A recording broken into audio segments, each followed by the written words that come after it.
Bonjour à tous, ici donc Jérémy. On vient présenter juste avec ma maman le système de santé panaméen, spécialement à propos des dentistes, parce que nous on sait, on a un parti pris, on habite ici, mais voilà, ma mère est arrivée au Panama nous rendre visite, elle avait mal aux dents, elle devait se faire soigner en plus de la hanche, et il fallait pas qu'il y ait d'infection au niveau de la bouche. Et tu vas nous raconter un peu dans l'histoire, donc. Alors comment ça s'est passé déjà le dentiste en France? Quel était le problème avec le dentiste en France? Bon, alors, donc, avant de partir au Panama, j'avais un petit peu mal aux dents. Donc, j'ai voulu prendre rendez-vous avec mon dentiste habituel. Et malheureusement, nous étions donc début janvier. Les rendez-vous étaient clos jusqu'à fin juin. Plus de rendez-vous possible et il fallait attendre qu'ils sortent ces nouveaux agendas pour pouvoir solliciter un rendez-vous, donc à compter du 1er juillet. Sachant que la fin du mois de mars, je dois subir une intervention chirurgicale pour laquelle je ne dois pas avoir d'infection, bien évidemment, antérieure. Voilà. Donc, je suis arrivée au Panama. Mon mal de dents s'est accéléré. Donc, j'ai demandé à ma belle-fille si elle pouvait m'aider. Donc, on a pris un rendez-vous chez le dentiste que nous avons eu en 3 jours. Ouais, très rapidement. 3 jours pour avoir le rendez-vous chez le dentiste. À savoir qu'il y avait le week-end entre, hein. Donc, on a pris rendez-vous en fin de semaine, en début de semaine. Voilà. Elle pouvait consulter. Voilà, tout à fait. Et donc, eh bien là, j'étais un petit peu craintive, parce que je me posais quand même un certain nombre de questions. En fait, déjà, on a été très bien accueillis. La dentiste a une assistante, contrairement à mon dentiste habituel qui cherche une assistante désespérément. Là, la dentiste avait une assistante. Le matériel était certes un peu moins moderne qu'en France, mais pour autant de la qualité qu'on connaissait encore il y a quelques années. Donc, il y avait absolument tout pour se soigner les dents. Et donc, eh bien, écoutez, j'ai eu donc une radio panoramique pour bien déceler ce qui était nécessaire ou pas de faire. La dentiste m'a soigné la carie avec anesthésie locale parfaitement. J'étais très très bien soignée. En plus, ma belle-fille était là pour me traduire et elle vérifiait tout ce qui était fait. Donc, j'ai pu voir les soins en gros plan et la façon dont elle a procédé, vraiment, elle est très appliquée. Et puis du matériel aussi bien, la prothèse, enfin la réparation en résine, voilà. Quelque chose que tu te serais attendu en France, c'est la même chose en fait qu'ils ont réalisé ici. Voilà. Et aussi, tu es douillette. Et voilà, en plus, je suis très douillette. Alors, le dentiste était très sympathique et m'a beaucoup rassurée.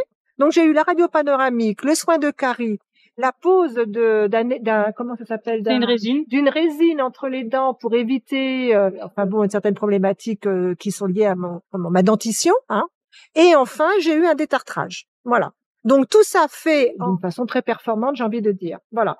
Et le tout, pour 100 €, tout compris, j'ai eu ces soins. Donc, voilà, je repars, j'ai une dentition soignée, c'est impeccable et je peux me faire opérer. Ouais, donc ça comprend la consultation, la réparation, les radios, le suivi, parce qu'il y a une visite de suivi. Et après, on a repris rendez-vous un petit peu espacé, donc le détartrage. Donc ça s'est étalé sur 3 semaines parce que aussi on a voulu, il y avait le 10 jours d'attente après la réparation pour être sûr que l'infection était résorbée. Et le détartrage, on a décalé un petit peu parce qu'on avait d'autres choses à faire. Voilà, donc 100 € pour tout ça pour ma belle-mère. Donc, conclusion, l'année prochaine, je vais dire à ma belle-fille, je vais me refaire soigner, comme je reviens, bien évidemment, je vais me faire soigner les dents au Panama. Je vais même lui demander de faire aussi, de me prendre des rendez-vous avec d'autres spécialistes qu'on n'arrive plus à voir en France, type dermatologue. Moi, j'habite dans le centre de la France, il n'y en a plus. Gynécologue, maintenant, on doit avoir des sages-femmes. Voilà, beaucoup d'entre nous, beaucoup de femmes le savent.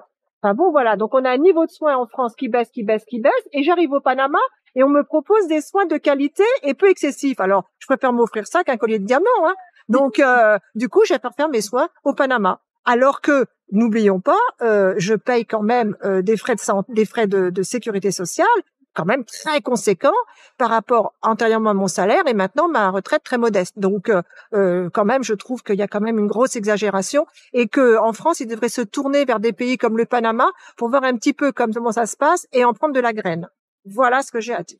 Notamment aussi, on a pu visiter un hôpital parce que j'avais des examens à faire. C'est vrai. Et la visite de l'hôpital aussi t'a beaucoup surprise, autant en termes d'accueil, de propreté et d'organisation. Ah oui, tout à fait. tout à fait. Oui, oui. Un hôpital. Alors là aussi, j'étais très stupéfaite parce que l'accueil n'a plus rien à voir avec celui qu'on a en France. Les gens sont sympathiques, humains, font preuve d'humanité. Même quand on arrive, pour donner juste un détail, quand on arrive, eh bien immédiatement on nous donne un petit, on nous authentifie, on nous donne un bracelet. La personne qui va en consultation a le bracelet d'une couleur. Moi, j'étais accompagnante avec ma belle-fille, j'avais un bracelet d'une autre couleur. Est-ce qu'on a déjà vu ça en France? Jamais. Voilà. Parce qu'en France, dans les hôpitaux, tout le monde peut se promener comme ça. Bon, là, non. Vous avez votre petit bracelet, on sait qui circule dans l'hôpital. Vraiment, non. Moi, je suis époustouflée par le niveau de soins au Panama. Vraiment incroyable. Et la propreté, les équipements qu'il y avait dans l'hôpital, t'as aussi beaucoup surprise. Ah oui, oui. Et même la salle d'attente, hein. La salle d'attente. Alors effectivement, il y a toujours une télévision au Panama parce qu'ils aiment bien regarder la télé. Bon, mais il y a des plantes, c'est propre, il y a des sièges confortables. En fait, c'est pas l'image qu'on se donne finalement des pays d'Amérique centrale. Non, pas du tout. Et en fait, moi, j'ai retrouvé ici au Panama le niveau de soins qu'on avait il y a 30 ans en France. Mais maintenant, on l'a plus. C'est fini, on n'a plus rien en France. Donc, on est agréablement surpris en venant ici. Voilà. Même pour la question d'attente aussi, quand on a un rendez-vous, vraiment, on est pris à l'heure. Oui, même s'il y a beaucoup de monde, les personnes qui sont présentes ne vont pas attendre une longue période. Vraiment, vous allez être pris assez rapidement et puis pris en charge vraiment avec une fluidité, une façon d'organisation qui, moi aussi, ça m'a beaucoup surprise. Vraiment, le Panama, c'est vraiment au niveau soins.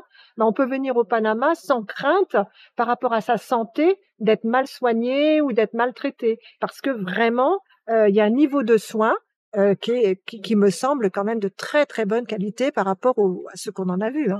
Donc tu vas faire comme les Américains, finalement, du tourisme médical au Panama. Oui, enfin, sauf que, nota bene, je n'aurai pas la prise en charge de remboursement par la sécurité française. Je me l'offre à titre personnel, puisqu'il n'y a pas de convention avec le Panama et que la sécurité ne veut pas, la sécurité sociale ne me remboursera pas.